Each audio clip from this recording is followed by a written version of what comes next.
Well, Chris, welcome back to Equity Mates. Good to be here, lads. How you doing? Very well, very well. So today we're going to cover three kind of key areas of property: market movements and what you're seeing from a buying landscape. A few questions have come in around stocks and property, or stocks versus property. And then I've got a scenario that I think might be relevant to a lot of Equity Mates listeners that I'd love to present to you and then kind of get your thoughts. Yeah. 33-year-old podcast star. Yes, yeah. Married, about to have a kid. Yeah, just an anonymous scenario that he wants to get your advice on. Oh, yeah. No, let's do it. Well, speaking of advice, we should pick up where we left off last episode with you, which was where you encouraged us to get our houses revalued, or at least spoke about how easy the process was, and a lot of your clients do it to then go on to use it for debt recycling or whatever. So I just want to say I did do that, and it was very easy. Straight through you guys. And was it very lucrative as well? Yeah, yes, it was a good result, very good result. The place down the road had actually sold for a fair chunk more, which is what also kind of made us think about it. But just, I guess, to shine some light on the process, emailed you guys because you're our broker. Ben set it up very easily, and we got 3 valuations. 2 of which I was surprised they literally just did it online. I am imagining they looked at realestate.com. They just looked at the sale down the road. Yeah, and the sale down the road. And then the third one, someone actually came to our house and was there for no more than 30 seconds. Wait, did they walk inside? Walked inside, yeah. Measured the front, had an iPad, bang, bang, bang, bang, bang. Oh, like photos? I don't know what. He's just like, leave it to me, bang, bang, bang, bang, bang. And he was out the door and I said, do I get a result? He's like, you'll get one tonight. And so hold on. Before you give us how different were the results? The variance was 200 grand. Quite a lot. Oh, okay. Between top and bottom. Yeah. And were the desktops the highest, or was that's called a short form val? So the 2 first ones, which were done on a computer, they're called desktop vals. The short form, which is the actual person rocking up to your house, versus the desktops, how did they order? 2 on the low end, both exactly the same, and then 1 on the high end, and one on the high end was the desktop. Was a desktop? One of the 2 desktops. Yeah, not the one coming to your house. So that's interesting. So that's sometimes what happens, right? So sometimes we have to play a bit of a valuation game, which is what we did with you, and do multiple valuations at different banks and just see if we get lucky with a desktop val.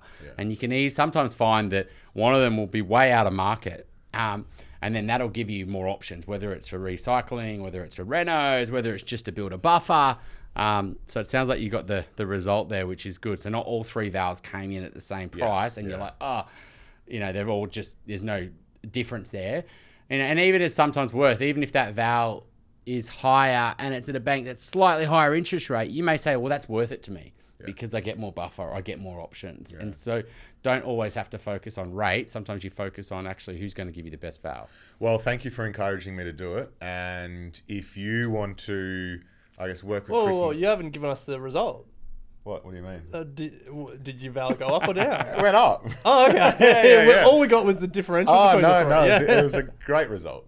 Yeah. A great result. Yeah, great result. Wow. Well, lucky when you were buying, Chris told you not to buy that first place you were looking to buy and steered you in the right direction. Absolutely. I mean, a lot of my journey revolves around Chris and the team. Yeah. I mean, we knew we got that place at a very competitive price.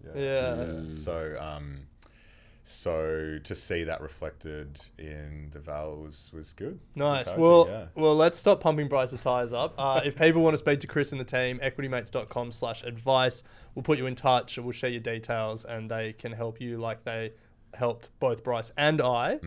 But Chris, we want to get to what you're seeing in the market because you told us when we were chatting before this episode, you're seeing some positive buyer movement to start 2025.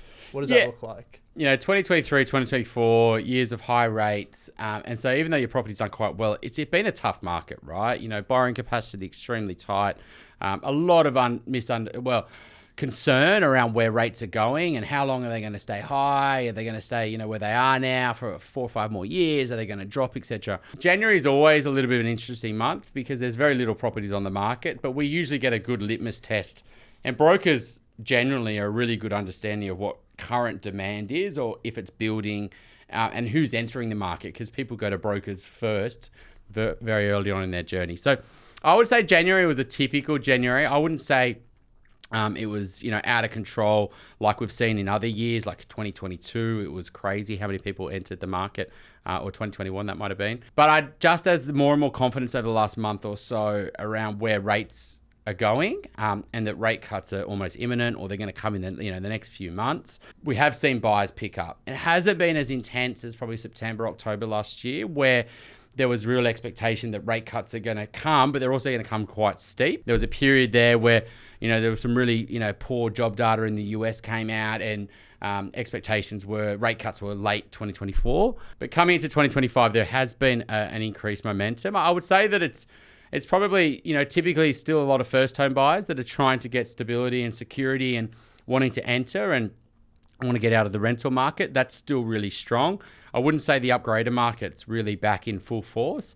And I do think there's the people who've got houses or properties, the investors are still quite strong in the market. And so, yeah, it's going to be interesting to see how. I do think it's going to be similar to 2022 when the first rate increase happened, where it wasn't till it happened there was it kind of was a big sigh of, well, that was a concern because rates were going up. And I think in this situation, it's not until that first rate cut actually happens that people will be like, actually, well, now it's happening, more are coming, I want to now jump on. Whatever the problem with when more buyers enter at a similar time, it's usually before sellers enter. And so similar to 2019 when Labor lost that election, Liberals won. A lot of buyers thought, hang on a sec, this rate cuts happened, APRA stepped in. So it was all these positive sentiment things happened. And then a lot of buyers entered on a small number of properties on the market in 2019 and prices really ran. That's the issue when you increase demand because supply is very, there's a lag, whether it's new properties or whether it's listings. And the election's an interesting one, right? Like it's only a few months away. How that plays out, and there's some different policies around, accessing super and, trying to stop, foreign investment. It's going to be interesting to see what happens over the next few months and how that affects sort of, property sentiment. When there is a rate cut, like at the moment, serviceability is about, or borrowing capacity is about 5 times household income. When there's a rate cut, let's assume 25 basis points, and the banks pass it on in full, what does that generally equate to in terms of an uplift in borrowing capacity? Not much, 2.5%. So if you can borrow $1 million, now you can borrow $1.025 million. Right. And everyone's already basically borrowing at the max, particularly, in the capital cities, right? And so if you give them an extra 25, what's going to happen to prices, right? But what you will see is that when people feel a little bit of FOMO in the market and they miss out on a property, you went through this experience, you then don't want to miss out on the next one. And so, for example, if you see in the market, and we've got a client competing on a property in the inner west, this weekend, and, just talking to them, it's a cracking asset, but there's 15 buyers on it, multiple buyers agents, and, they're going everything they can to get in. And so if that price, as an example, and new properties only just started coming on, given it's February, right? And so there's a lag of, no many properties come on like November, December, January, and then in February they start coming on. So this is when you'll start to see auction clearance rates, and even last week it jumped. And then you'll see that prices have moved a bit, and everyone's like, oh, actually I need to buy. And then there's this point where everyone starts the ripple effect and prices start running. And so I think that's what we might start seeing over the next few months is that people will go, hang on a sec, I could have bought that property for 1.6 or 1.1, late last year. Actually, now it's 1.2. I've got to get moving. And so A, they're going to use that extra borrowing capacity, but B, it's this sort of intergenerational wealth that is happening more and more in our capital cities. Well, Chris, look, we could speak about price movements all day, but I think we want to talk more about how young people, people of all ages who are listening, can approach property. And one of the most common questions we get here at Equity Mates is stocks versus property. And we, although people think we choose a side in the fight, we are asset agnostic as long as people are building wealth and investing and making their money work as hard as they work. But you mentioned that you have some thoughts on how young people can think about that choice and also, I guess, the sequencing of that choice. Yeah, absolutely. So if you pro shares versus property or you're anti-property, I think you're missing a trick. I think they're just literally like tools in your shed, right? You should use them some at this time and some at other times. Even like crypto, I'm all in crypto, or I'm all in property, or I'm all in shares, or I'm all in bonds, or commercial property. I think you just look at them all, and they've all got pros and cons, and you should be using them at different stages of your life. I think that for younger people, I think you should definitely be getting into shares, if I'm honest, as early as possible. I think the reason why I'm a massive fan of it is that it teaches you to be comfortable with volatility, and the benefits of building a portfolio and watching growth and compounding, etc. So as people are sort of saving for a deposit, even if it's in a few years' time you're trying to buy a property, I think just getting experience in the property and share market's a really good thing. So often for a lot of young people, it's building up a bit of an emergency fund, and dollar cost averaging into shares and tracking and learning, how to enter the market, right? Which is your cup of tea. I think what happens is once people start to see some good results there, as in they've been doing it for 3 to 5 years, and what seemed to be a little is actually now a nice little nest egg. Sometimes they go, I'm just going to keep doing what I've always done because it's worked, and it has worked, right? Some compounding returns potentially if it's a good market. What you might want to consider, though, is using the benefits of leverage, though, at this point, right? It's saying, well, yeah, I've saved 100 grand in shares, and yeah, I could still get 7-8% returns on that compounding, and that's great. But if I've also could use that 100 grand and leverage that and get into residential property, maybe that 7-8% returns on 100 grand won't seem that much if I get a much better return in property. Well, and without knowing the actual numbers of Bryce's revaluation, if that takes your example, if he had 100 grand in shares, put it in property and leveraged it with, $1 million loan, and all of a sudden you're adding just $100,000 in value to the property, then your return on equity is 100%. Well, that's right. And it's tax-free potentially if it's your home. But I mean, over short terms, property can go other ways. You know what I mean? And definitely. I think what the interesting thing is here, let's say you do get to that 100 grand, let's just say, and you can, at the moment, there's lots of 5% deposit home loans around, which are, amazing. And we're doing lots of those home loans for clients. So that 100 grand, maybe even be able to buy, not up to $1 million, might be able to buy 800 grand property, right? Have a little bit of money for an emergency fund. 5% deposit, you pay a bit of stamp duty as well, depending on where in the country you're buying. But a lot of people think that if once I've done property, I can't do shares. And that's not right. I think what you really want to do is if you use that deposit to buy a property, you might then make a decision to invest in that property. So you say, I might not buy any more shares right now, but I get more bang for buck if I paint the place, which costs me $5 grand, and I'll do it myself, or rip out the carpet and put some cheap floorboards in and tidy up the garden. And so you might, spend a little bit of money on the property, which adds a fair whack to its valuation. And then at some point, depending on where you buy, and this is why it's so important to know, you're not just buying any property, you're getting an asset that's got great fundamentals, that's likely to grow over the short to medium term. But once you build a bit of equity there, then you can release that and then get back into the shares. And also you can, the more that money you save on a regular basis, you can pay off your home loan, which means you can release more money to get back into shares. And ideally, what you ideally want to get to is, okay, well, I put 100 grand into property, but then I've also now released 100 grand out of the property to get back into the shares. And so, yeah, you've maybe lost the market momentum on holding shares for 3 or 4 more years that it's taking you to get there. But now I've got property and I've got shares. And then every time I build more equity, I can always buy more shares. And so you can have both. You just haven't got stuck of just owning shares. And I think that's the key thing there. The key thing with property is that you can pull out equity without paying capital gains tax. And you get a tax benefit when you pull out that equity as well. Once you're in. Yeah, then the game begins.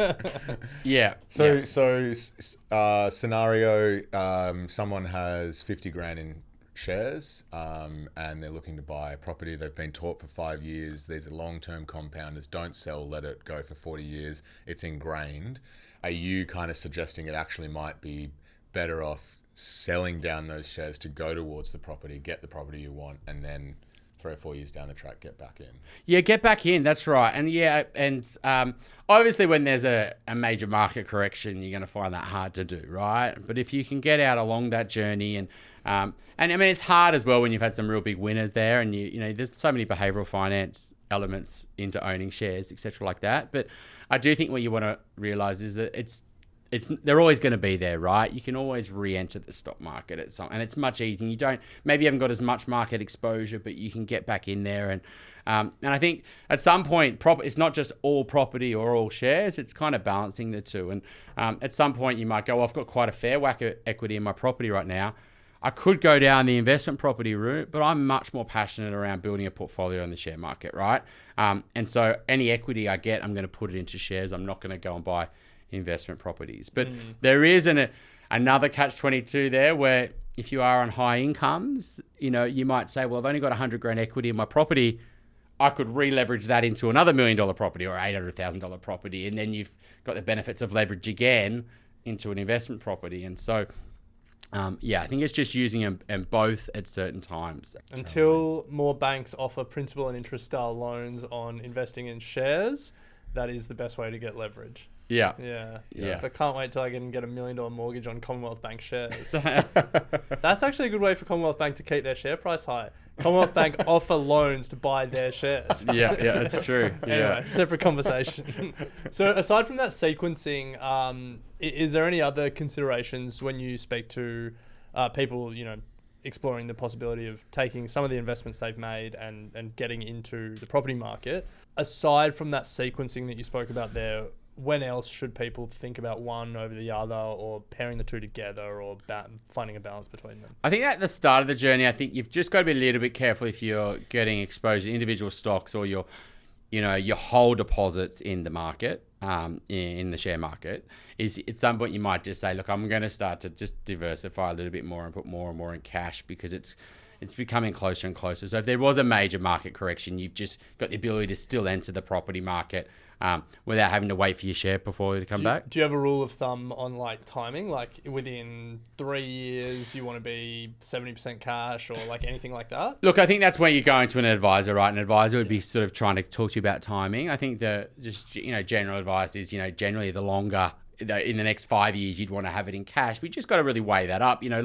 If it takes you still another 2-3 years in the market and you've gone all to cash, then, you haven't got that market growth. And so I think it's just a mentality of, I'm going to start de-risking myself and getting myself in a position to buy into the stock market and slowly slowing down my portfolio. And rather than this rash decision of, I'm 2 years out now, I better just have it all in cash. I think there's a benefit of being in markets, I think, from a behavioral point of view, of just getting comfortable with it and through cycles. And so, if you've bought into the market when you're young and you had a really good run, you haven't really had the experience of when markets aren't performing very well.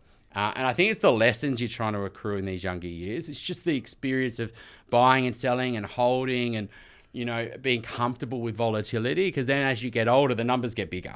And so you need to be more and more comfortable. And those early days, I think, are so important. I think once you've got some properties, at some point, if you can't get quality property assets, I think you should be going to shares. And so there is a mentality for a lot of people in the property market. It's just more property. Any more property is better. I don't believe in that. I think, the compounding returns on, shares versus poor property, and just the confidence and being able to sell down your portfolio and shares at any point in time versus a lumpy property and maintenance. And there's so many reasons why not to buy property. And as you get closer and closer to later life, and retirement, I don't know whether resi property is the right decision at all. Do you really want lumpy assets? I think I'd want things that I can sell down, and the ability to sort of supplement my lifestyle if I wanted to sell down shares. And so I think it's really hard to recommend resi when you start getting in your 50s. I think it should be more maximizing your super and shares. Recommending supermarkets instead. Yeah, and that's true. Yeah, and commercial property is a big thing. I mean, and they are, through accountants, and whether you're buying it through like a REIT or whether you're buying it through like a little fund or whether you actually can afford the whole supermarket. I think there's that commercial space is more and more enticing as you get older. We're probably a few commas in our net worth away from buying a supermarket. Well, yeah, but here's the interesting thing. Correct me if I'm wrong though. You have to put down a higher deposit. Yeah. But the serviceability is done on the lease, right? It has nothing to do with our income. Yeah, right? yeah. Like the lease payments should cover the borrowing. Yeah. So all we got to do is 40% deposit for a supermarket. What deposit do we need to buy a supermarket? Look, it does change. Commercial lending is a really funny one. Like it's it's where banks are like risk on, risk off, right? So some banks will want to play in that space, whether it's childcare or supermarkets or offices, and some banks are like, no, I don't want any exposure to this. And so it's always changing. Commercial policy is always changing, and I think you've just got to constantly be looking out for, because the LVRs will change. They'll say one day. But like rough, give us a figure that we need to directionally work towards. Oh, probably like your 30-40% deposits, probably the number. But at some point, so you need a 60 or 70% LVR is sort of what you want to be aiming for. What's the supermarket? Yeah, but we actually don't know what the face value is. Like, what dollar amount should we be aiming for? Well, I think so. You speak to someone like Scott Keck, even Scott O'Neill, at Rethink, he's probably one of the most successful commercial properties. And, where they think they get better value for money is when you start getting, the 8-figure number, right? Like 10 mil plus. Okay. Like it's. So we need 40% of 10 mil. So all right, we can get 4 million in. Yeah. We might need a few more of those revaluations. There's a sweet spot, I think, where a lot of the lower end, are you taking a lot of risk, with tenant risk and and market risk. And the returns can be there, but you're taking a lot of risk. If you get it right, it works really well. If the market moves, you can get crushed. But I think there's a sweet spot where a lot of mums and dads can't play, but then a lot of the big end don't want to play there. Now, Chris, I have a scenario here that I'd love to run by you. So kind of pretend that I'm the client, I guess. Yes. And then I guess a question at the end that I think will be a bit relatable. So husband and wife, early 30s. Living in Melbourne, inner city, loving their life there. Plan on buying a place. Their 5-year goal is kids, like in the next few years. So they're in this position where they want a place that straddles that inner city life, but recognize that I think growing into that, they'll fast outgrow that. They have a budget of $750K, utilising the 25% deposit from the Victorian government. So they only need to put down a 5% deposit. Pretty healthy savings and share portfolio, and have their emergency fund sorted. But in terms of household income, sub 250. Salaries will just rise in line with inflation, potentially a promo or two along the way. Their current hurdle is, what should they be focusing on when it comes to buying a house? Because they are really stuck with this whole, we can afford something in a city to get this lifestyle. We don't want to move out. The properties that we could get in a city aren't amazing. If we get one half an hour out on a train, they're a lot better. I'm sure a lot of clients come to you with this sort of situation. Where do you see most people go wrong in this scenario? Melbourne's an interesting market, so that's the first thing to consider here, is that every market's got sort of different dynamics to it.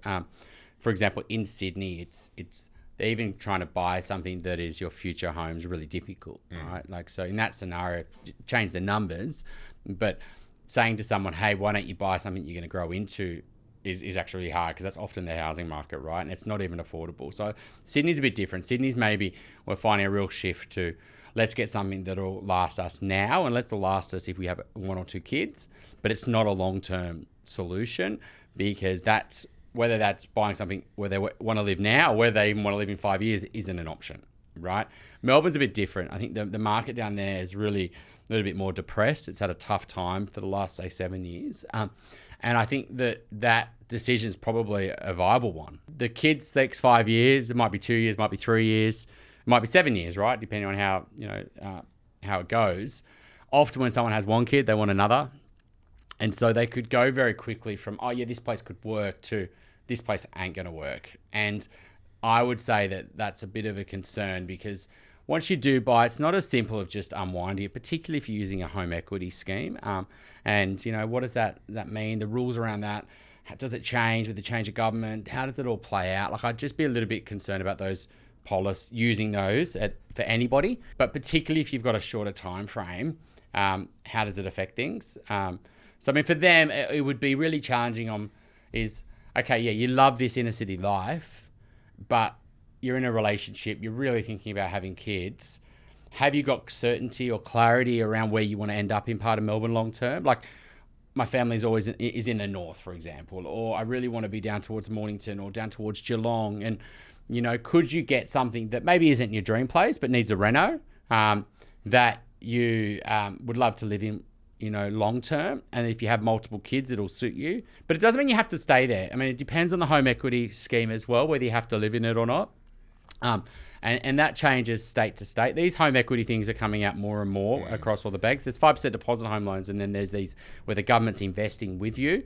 And you've got to really understand the terms of what you're giving up for that, So they can't rent it. They have to buy the equity back before they can rent it out. That's right. That's the... I mean, that makes sense from a policy point of view. Yeah. But I guess to your point, it's kind of like, okay, then in 5 years, you either have to have planned to have that equity available to do that, or like you're then in that tricky position of wanting to move up, but... Or they sell and they move. Or sell it, yeah. Here's a question around the home equity scheme. Do you pay the government back what they paid, or do you pay current market rate? Like if the housing market doubles in 7 years and they sell, are they then paying the government double? I think so. Yeah. I think that's so. the issue. And every Government's state's getting into balance sheet investing. That's what they're doing. Wrong, but and they're changing. Different states have yeah. got different because they're trying to come up with some type of solution. And these are common around the world, right? So the governments are basically becoming residential investors. They've tried it with these backing home loans. Personally, with this situation, I would consider 5% deposit home loans because you're just borrowing the money from the bank. You're not giving any of your equity away. Secondly, you have got more flexibility with how it works in terms of being able to rent it out. So if they could, for example, buy it with a 5% deposit home loan, they've got a bigger mortgage, right? They've got, instead of the bank, the government funding the 25, they're funding it with a home loan. I would go and live in that property for a bit. And, because it's 30 minutes out of town, for example, and they still want the inner city life, I would tidy the place up. So I wouldn't get a fully renovated place because it would likely go for out of budget and it would go for a good price. That's just the way the market is. And I would just spend a little bit of money tidying up. They said they've got a healthy share portfolio. They've got a bunch of money in cash. Like I said before, they might just rip out the carpet, tidy out the landscaping, paint it. And then I would probably just go rent and live around the city. Just go rent something and enjoy that city life pre-kids for the next, 2, 3, 4 years. You might even stay there and have one kid in an apartment near the city because it works with work and it's, where your friends are, etc. But at some point, maybe when the second kid comes along, you can let your tenant know that you're going to move back into it and you've got your family home there ready to go when you want to get to the school zones and all the issues.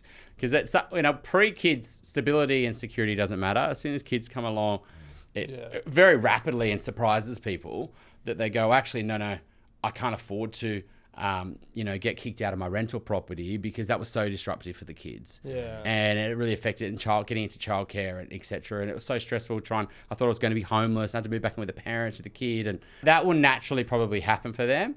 But they can have their cake and eat it. So by moving into it for 3 to 6 months, there's potentially benefits with stamp duty and the 5% deposit and all that sort of stuff. But ultimately, that property will grow for them tax-free because it was their principal place of residence. And there's something called the 6-year rule, which is you can basically rent out your principal place of residence for up to 6 years. Okay. And so they've got a house there, somewhere in Melbourne, ideally where they want to live long term, like A, a great investment, B, where they want to live long term. They've added a bit of value to it. They're renting it out, no problems. And then when they finally do move into it, it's been growing for them tax-free. And then under higher interest rate, that negative cash flow is also deductible for them. And so they've been able to pay their rent, plus they've had to fund this negative cash flow, but that's probably still cheaper than if they just moved into it and paid the mortgage at 6% interest rates, because renting's still quite cheap. So that's what I'd probably consider for them is, and then do they do that now? Do they wait for a pay rise? They might have to sell more than the shares than they wanted to. They might have to, but that kind of leads back to our last couple of points is that it might be a short term, Yeah. Yeah. I think they're under the pump timing wise because the Victorian Home Equity Scheme finishes up end of financial year. So yeah, there you go. I think for them, if they follow Chris's but then that just comes down to serviceability, I guess, of being able to actually do 95% rather than what would be 70. Yeah, and that would be one of the reasons you'd go for the home equity scheme is because it allows you to get something that you wouldn't have been able to get if you went the 5%, and then that might be better than not getting in. Yeah. And so I think that would be the reason I would use it. Maybe one day when we sell, we've got to give it back, and But if it's going to be a long-term home for them, And if you buy a better place with it, then yeah, that's true as well. Exactly. So one, it's one you couldn't afford, and B, it's a much better investment. But also, you're giving up a lot of that investment gains because you know. And so, just be really cautious with it. It's like when any new government policies comes in, is you just got to sort of really understand how it's going to work. Even when the First Home Super Saver Scheme, which is a great way to save for a deposit for your first home, there was a lot of problems with that, just getting money in and out of super funds. A lot of those things have been ironed out now, but early days it was a bit dicey how it actually works when you buy. So just be really just be clear on Nice. and explore the 5% deposit schemes and even, you know, lender's mortgage insurance. There's sometimes a cost no matter which way you go, and sometimes just trying to avoid all those costs or a higher mortgage might be an opportunity cost for them. Yeah. Have you seen a lot of interest from people in the government schemes, like the home equity scheme? I wouldn't say a lot. They're not sort of widespread out there, and a lot of talk about them in different states. A lot of them are going directly to the banks as well. Well, I was just going to say the biggest challenge they have actually found compared to my and Ren's experience is they don't have a broker like you to bounce ideas off, because when they went to one, the broker was like, we actually can't broker the deal. You have to go direct to bank. And then there's only like 2 or 3 banks that do it. And in fact, CBA have just pulled doing it completely. Oh, really? So now there's just too much admin for that? I don't know. I have no idea. Really? So now there's only 2 banks that do it. And the interest rate seems okay, but not sharp. That's also an interesting consideration. And so like they're just lost at sea in not having someone to really present them with these scenarios like you did us. It's like, here's a scenario, think about it. Here's another scenario, go and think about it. Here's another scenario, think about it. And you got it on the spreadsheet and you're looking at all the options and kind of where does this all net out. That's where they really need your help. So it's good. The 5% deposit home loans, which is the other government scheme, first home loan deposit scheme, that we can do that with all the banks. And do you avoid LMI there? Yeah, you do. No LMI. Okay. And that's... So what's that one, sorry? That's basically where the government will basically guarantee the bank. So you only have to put a 5% deposit in, you avoid LMI, basically. Okay. Jeez, the government have got policies coming out their ears these days. Yeah, when that one came out, I think it was in the election, and it came out, and I was like, oh my God, like it's just going to be, you know, more demand into the property markets. But they've made more tweaks to it over the years. You know, single, you know, families, you know, can get 2% deposit. And I think it's just been a really good way to help first home buyers to enter the market that wouldn't have been able to enter. While it absolutely supports prices and it would have an impact on prices, I think it's actually turned out okay, that policy. It's you know, it's because there's a lot of people in the market right now who are getting access to a lot of cash from intergenerational wealth. And this is kind of finally something for the people who haven't got access to intergenerational wealth to still be able to enter without the big cost of LMI, etc. And they've made some tweaks with the caps to sort of increase them a bit and expand the ability. It was 10,000, now it's 35,000. So I feel like it's heading in the right direction. I mean, anything that's increasing demand while not focusing on also the supply issue isn't great. But I do think that first-home buyers who haven't got access to intergenerational wealth right now are getting smashed. And so the inequality that's creating is probably offsets the negatives of just creating a bit more demand in first-home buyers right now. Well, I'll get them to give you a call. Yeah, absolutely. The hypothetical scenario. Yeah, the issue you find with these home equity things is that because they're not going to brokers, there's also a little bit of, the blind leading the blind here, because they're just getting general advice and then they're just the bank has been awful. Yeah, that's right. The banks just are they speaking to like one person, or is it just like one person, but they don't give a shit. They're just like, that's right. I don't mean that like, they obviously do, but not to this degree. It's kind of like we have the money available when you find a place that's ticked, you have the approval. There's no incentive for them to get the loan written for them. No. There's no incentive for them to say, hang on, have you actually considered just a 5% deposit with LMI at another bank and get a sharper rate? And like, they're just like, you've got approval for the home equity scheme. Come to us when you're ready to go. Yeah. Look, this is one of the advantages that brokers have over banks, right? And hence why broker market share is like 75% now. Yeah. And when I started, it was 40, right? And, it's heading in one direction consistently every year. The reality is when you work with a broker, you're getting a long-term relationship with someone who's trying to build a long-term relationship, is in a highly competitive 20+ 1,000 plus brokers out there right now. And so everyone's having to up their game and be better at what they do and add more value. And so they can handhold you through this, and they can answer all these questions for you and give you different options, whether it's different lenders or products or etc. And so the banks just can't do that, right? So it's kind of like, it's not a fair game. They're sort of stuck in this general advice. This is my product, take it or leave it. Yeah. I'm not here to, if I'm good, I'm going to get moved on to another branch or to another position. And so when you're going to a broker, you just haven't got those challenges, right? Yeah. So it's good for us, but the banks are going to consistently have this problem where the client's going to go, I'm a bit confused here. I want extra help. I want to consider other options. All right, bang, I have to go to a broker. Yeah. To be honest, I'm surprised it's just 75%. And I think, like we had a great experience with the broker. I think to give both sides of the case, the one thing you got to be mindful of with brokers is you've got to assess your serviceability yourself, because like the incentive structure with some brokers out there is to just get people to borrow as much as possible. So I think, that's the thing you've got to think about. But I couldn't imagine having like shopped around banks myself done anything like that. No way. Yeah, it's just the differences in loan structures and Yeah, you're right there. You make a good point. The broking industry, so I came from a financial advice background into broking, and that's also gone through a lot of evolution over the last decade, right? It was a very sales industry, and they, had issues with RDR and, professionalization of financial advice, right? And I feel like it's got there now. If you look around a lot of the bigger financial advice groups out there, they've gone through this fee for service and they're adding a lot of value. They're selling advice, not products, right? The broking industry hasn't made that leap yet. It's still seen as a sales industry of selling products, but they're getting better. And, and the bar's getting lifted every year. And a lot of those conflicts that were driving poor behavior have been removed from the banks. There was issues with, quirks within the bank's calculators, the way that we got paid, if you did it through different lenders or equity release, or different lenders would pay different commissions. All of those things have been slowly worked out of the system over the last 10 years. There's a best interest duty now on brokers. And so it is slowly moving to more of a trusted profession.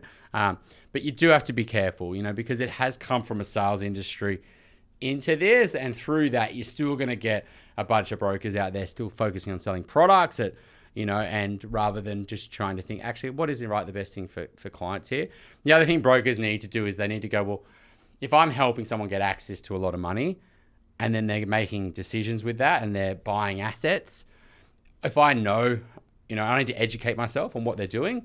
I need to be able to stop them if they're making poor decisions. Yeah. And a lot of brokers haven't taken that leap, I believe, where they go, hang on a sec. If someone is doing something that I don't think is in their best interest or working with the wrong property spruiker or something like that, I need to just hold them up and have that difficult conversation with them.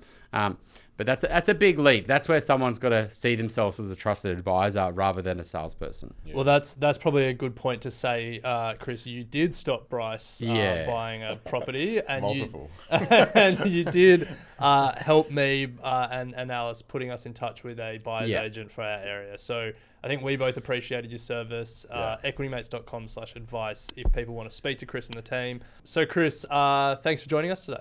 Awesome. Always good to be here. I will say this about investing. Everything you do learn is cumulative. What I learned at 20 is useful.